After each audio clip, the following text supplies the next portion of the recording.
सभी को सादर प्रणाम। जैसे कि आप सभी जानते हैं कि 21 जून को अंतर्राष्ट्रीय योग दिवस के रूप में मनाया जाता है और ये संपूर्ण विश्व में इस दिन को योग दिवस के रूप में मनाया जाए, ये तारीख हमारे प्रधानमंत्री नरेंद्र मोदी जी द्वारा निश्चित की गई। और आज के दिन यानी 21 जून को सभी घर घर में योग करते हैं और योग दिवस के रूप में इसका आनंद लेते हैं। आप सभी जानते हैं कि वेदों और पुराणों और ग्रंथों में हम सभी ने पढ़ा है कि प्राचीन लोग बहुत ही शक्तिशाली और मजबूत हुआ करते थे, बुद्धिमान हुआ करते थे। उनमें एक कारण है योग। योग भी एक महत्वपूर्ण कारण है उनके शक्तिशाली होने का, प्रभावशाली होने का। योग का अभ्यास करने से हमारे शरीर को मजबूती मिलती है, शरीर में स्फूर्ति आती है, जो टॉक्सिन्स होते हैं, जो विषैले हार्मोन्स शरीर में बनते हैं, वो बाहर निकलते हैं, उनका निष्कासन होता है और हमारा शरीर विभिन्न परिस्थितियों के लिए तैयार होता है। तो आज हम प्राणायाम का अभ्यास करेंगे, अनुलोम विलोम और कपालभाति। तो जो हमारा अनुलोम विलोम प्राणायाम है, इसे नाड़ी शोधन प्राणायाम भी कहते हैं। ये सांस की प्रक्रिया है और इसमें सबसे ध्यान योग देने योग्य बात यह है कि प्राणायाम यानी अनुलोम और विलोम, इसमें हमें बहुत ही सांस का लेना और छोड़ना बहुत ही धीरे धीरे और शांति और आराम के साथ होना चाहिए। इसमें जल्दबाजी नहीं होनी चाहिए। तो चलिए शुरू करते हैं प्राणायाम। सर्वप्रथम हम सुखासन में बैठेंगे। पद्मासन में भी हम इसमें बैठ सकते हैं, जो लोग पद्मासन का अभ्यास करते हैं। कमर सीधी, मन शांत, और ज्ञान मुद्रा में हम बैठ सकते हैं। ज्ञान मुद्रा में दोनों हाथों को घुटने के ऊपर रखें, हथेलियों को ऊपर खोल के, ये ज्ञान मुद्रा है, इसमें बैठें। शुरुआत में ये सुखासन कहलाता है। 2 मिनट के लिए हम सुखासन में बैठ सकते हैं, आंखें बंद करके और ध्यान मुद्रा में। इसको सुखासन कहते हैं। प्राणायाम करने से पहले हम 2 मिनट सुखासन का अभ्यास कर सकते हैं। मन को शांत करके योगाभ्यास के लिए तैयार करें।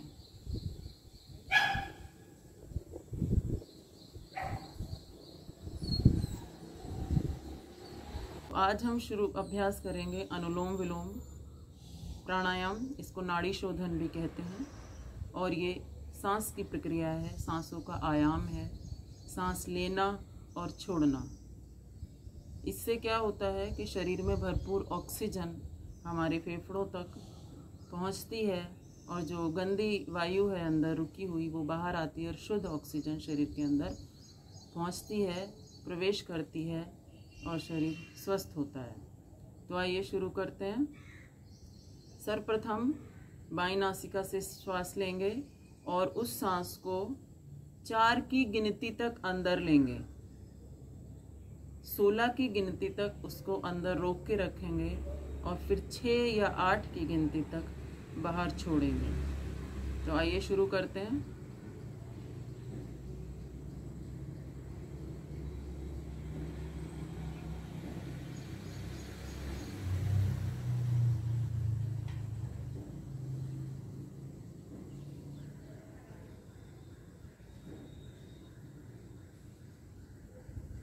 उसी तरह दूसरी तरफ दाईं साइड से लेंगे सांस।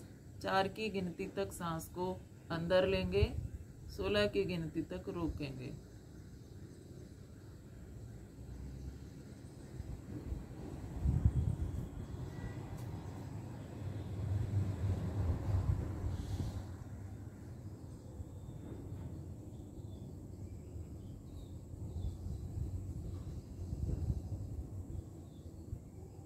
दूसरी नासिका से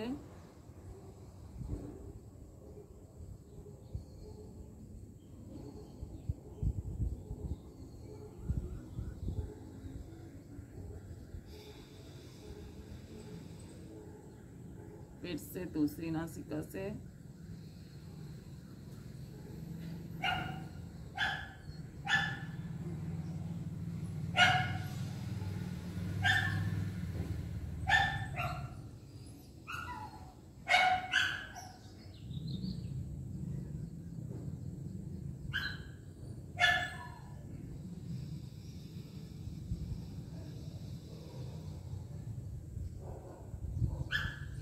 ये अभ्यास हम 5 मिनट से शुरू करके 30 मिनट तक कर सकते हैं या उससे ज़्यादा भी कर सकते हैं।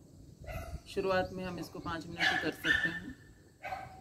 प्राणायाम के द्वारा मन में निश्चलता आती है, मन शांत होता है, एकाग्रता बढ़ती है, कंसंट्रेशन पावर बढ़ती है, कफ संबंधित जो विकार हैं वो दूर होते हैं, नेत्र समस्या दूर होती है, आंखों की रोशनी बढ़ती है और बहुत सारे लाभ हैं जिनमें प्राणायाम के द्वारा जिनका हम निदान कर सकते हैं। प्राणायाम में सबसे प्रमुख प्राणायाम है कपालभाति। कपालभाति के अभ्यास के द्वारा 90% तक रोगों का निदान किया जा सकता है। सामान्य रोगों में 5 से 15 मिनट तक हम इसका अभ्यास कर सकते हैं और गंभीर रोगों में 25 से 30 मिनट तक का अभ्यास हम कपालभाति में कर सकते हैं। तो कपालभाति शुरू करते हैं। इसमें भी क्या है, ध्यान की बिल्कुल सुखासन और शांत मुद्रा में बैठें और दोनों नासिकाओं से पूरा सांस अंदर भरें और उसके बाद जब सांस अंदर भरें तो पेट फूलना चाहिए और जब सांस छोड़ें तो पेट अंदर दबना चाहिए, यानी कि पूरा सांस अंदर लिया,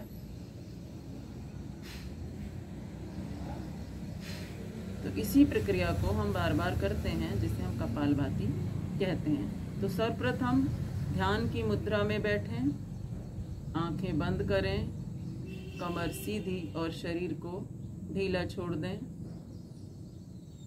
दोनों नासिकाओं से सांस लें, सांस अंदर भरें और छोड़ें।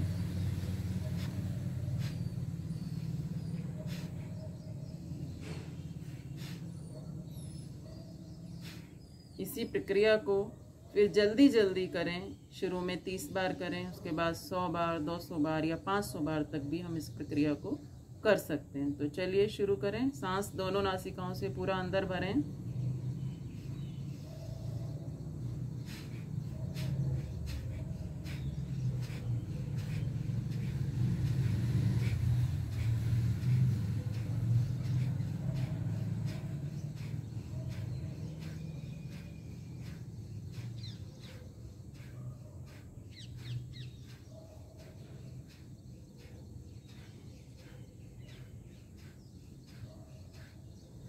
ये था कपालभाति प्राणायाम।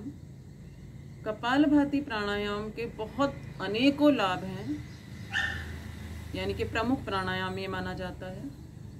इसमें व्यक्ति का मूलाधार, स्वादिष्ठान और मणिपुर चक्र जागृत होते हैं और अधिक अभ्यास करने से अनाहत, विशुद्ध और आज्ञा चक्र भी जागृत हो जाते हैं और व्यक्ति पूर्ण समाधि का आनंद इसके द्वारा ले सकता है।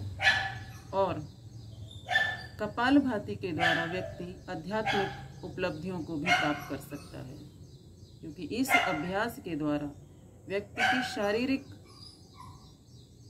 क्षमताएं बढ़ती हैं, उसकी शरीर की मजबूती बढ़ती है और तमाम रोग जो उसके शरीर में हैं वो ख़त्म हो जाते हैं, चाहे वो पेट से संबंधित हैं, फेफड़ों से संबंधित हैं, गले से संबंधित है या हाथ पैर या हड्डियों से या मसल्स से संबंधित है, वो सब दूर हो जाते हैं। तो कपालभाति का को बहुत ही अच्छा प्राणायाम माना गया है हमारे शरीर को स्वस्थ रखने के लिए, मानसिक रूप से भी, शारीरिक रूप से भी। तो ये थे प्राणायाम, अनुलोम विलोम और कपालभाति, जिसका आज हमने अभ्यास किया और आशा करती हूँ कि आप सभी इसको जन जन तक पहुँचाएँ और अपने जीवन में उतारें और स्वस्थ जीवन जीने का अभ्यास करें। घर घर योग है और एक ऐसी पद्धति हमारे ऋषि मुनियों ने हमें दे दी है। इस पद्धति का हम उपयोग करें, इसका अभ्यास करें और अपने जीवन को स्वस्थ और सुंदर बनाएं। प्रणाम।